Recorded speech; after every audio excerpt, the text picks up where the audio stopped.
Hello viewers, সকলকে শুভেচ্ছা ও স্বাগত। ২৯ জুলাই ২০২৪ সোমবার অর্থাৎ গতকাল দ্য ডেইলি ক্যাম্পাস নামক অনলাইন পোর্টালে প্রকাশিত হয়েছে এনটিআরসি এর একটি আ বিশেষ সংবাদ। আর তা হচ্ছে বিলুপ্ত হচ্ছে এনটিআরসিএ। বেসরকারি শিক্ষক নির্বাচন ও নিয়োগ সুপারিশ কর্তৃপক্ষ নামে আসছে নতুন রূপে। তো এরকম একটা গুঞ্জন বহুদিন থেকে শোনা যাচ্ছিল। তো সেই আ পিএসসির মতো এনটিআরসিও একটি নতুন কর্ম কমিশন গঠন করতে চাচ্ছিল। বিসিএস এর কায়দায় আরকি বিসিএস এর মতো করে শিক্ষক নিয়োগ দেওয়া হবে।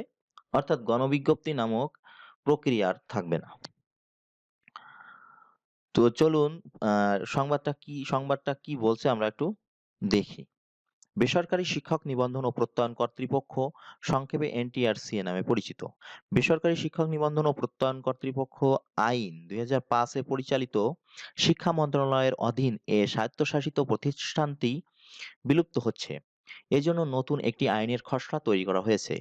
সেটি অনুমোদন হলে এনটিআরসিএ পরিবর্তন হয়ে বেসরকারি শিক্ষক নির্বাচন ও নিয়োগ সুপারিশ কর্তৃপক্ষ নামে নামকরণ করা হয়। আর এই আইন বেসরকারি শিক্ষক নির্বাচন ও নিয়োগ সুপারিশ কর্তৃপক্ষ আইন ২০২৪ নামে অভিহিত হবে। আজ সোমবার ২৯ জুলাই এনটিআরসি এর ওয়েবসাইটে আইনের খসড়াটি প্রকাশ করে এক বিজ্ঞপ্তিতে বলা হয়, এই খসড়া আইনের বিষয়ে কোনো মতামত বা পরামর্শ থাকলে সংশ্লিষ্ট অংশীজনদের এনটিআরসি এর ইমেইলে প্রেরণের জন্য নির্দেশক্রমে অনুরোধ করা হয়েছে। বিজ্ঞপ্তিতে আরো বলা হয়, বেসরকারি শিক্ষক নিবন্ধন ও প্রত্যয়ন কর্তৃপক্ষ আইন ২০০৫ রহিতক্রমে উহার বিধানাবলী বিবেচনাক্রমে সময়ের চাহিদার প্রতিফলনে বেসরকারি শিক্ষক নির্বাচন ও নিয়োগ সুপারিশ কর্তৃপক্ষ আইন ২০২৩ এর খসড়া প্রণয়ন করা হয়েছে। প্রণয়নকৃত খসড়া আইনের কপি এনটিআরসি এর ওয়েবসাইটে আপলোড করা হয়েছে। তো আমরা চলুন এই খসড়াটি একটু দেখি। এনটিআর সাইটে আমি চলে আসছি। এনটিআরসি এর সাইটে খসড়াটি নোটিশ বোর্ডে পাওয়া যাচ্ছে।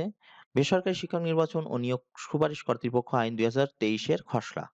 অর্থাৎ এই খসড়াটি অনুমোদন হলেই কিন্তু আ এনটিআরসি বিলুপ্ত হবে এবং তারা পিএসসির আদলে নতুন রূপে কমিশন গঠন করে টিচার নিয়োগ দিতে থাকবে। তখন কিন্তু আসলে গণবিজ্ঞপ্তি বিলুপ্ত হয়ে যাবে এবং সরাসরি আ পরীক্ষার পরপরই মেধাক্রমের ভিত্তিতে শূন্যপদগুলো পূরণ করা হবে। এই খসড়াটি আসলে অনেক বড়। পড়তে অনেক সময় লেগে যাবে। তো আপনাদের কারো যদি প্রয়োজন হয় তাহলে আপনারা স্ক্রল করে খসড়াটি দেখতে পারেন যে খসড়াতে আসলে কি লিখছে।